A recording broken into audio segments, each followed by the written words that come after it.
سكوب الفضائية إلى اقتحام من قبل العشرات الذين قاموا بإتلاف محتويات المبنى وقاموا بإتلاف أجهزة التصوير والتسجيل ومعدات البث. وكانت النيابة العامة قد وجهت منذ أيام تهمة التحريض على قلب نظام الحكم لصاحبة القناة الكاتبة فجر السعيد التي قالت إنها استطاعت الخروج من القناة قبل 5 دقائق من اقتحام العشرات للمبنى يرافقها أخاها طلال السعيد وابنه. مبارك الجناعي كان في موقع الحادث ووافانا بهذا التقرير. هذا هو التكسير اللي حصل في قناة سكوب بعد تعرض أحد ملاك القناة وأحد مذيعيها لإحدى الأسر اللي تجمعت في الساحة المقابلة ومن ثم هاجمت المكان. وحسب رواياتهم أن كانت معهم أسلحة ومعاهم نساء ومعاهم عصي. احنا وين عايشين؟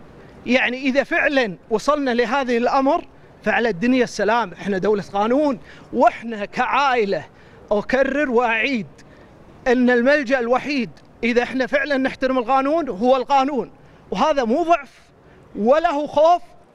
تكسير وإطلاق نار حسب تأكيد القائمين على قناة سكوب، واستخدام المطاعات والعقل والرشاش في ضرب العاملين وترهيبهم. في أكثر من واحدة طبعا طايحين واجد، بس هذه واحدة جبناها معينة. وانتم يا أصحاب القنوات الصحافة تشوفونها دليل قاطع على الهجوم.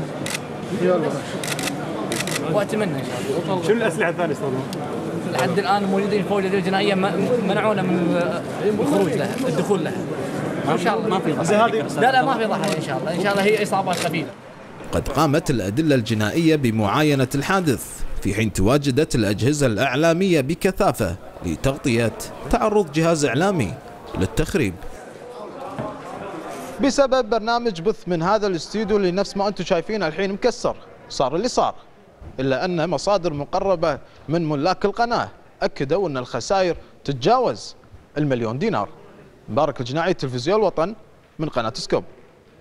وفي أول رد حكومي على حادثة الاعتداء على قناة سكوب، قال نائب رئيس مجلس الوزراء ووزير الخارجية الشيخ الدكتور محمد الصباح أن الكويت بلد أمن وأمان وبلد قانون، مؤكدا أن الحكومة ستتعامل مع أي انتهاك للقانون. كما استنكر النائبان فيصل أدويسان والدكتورة معصومة المبارك الاعتداء الذي تعرضت له القناة، مطالبين وزير الداخلية الاطلاع بمسؤوليته بشكل حاسم، مشددين على ضرورة أن تكون معاركنا جميعا في ساحة القضاء. يدشن في الكويت اليوم إنشاء صندوق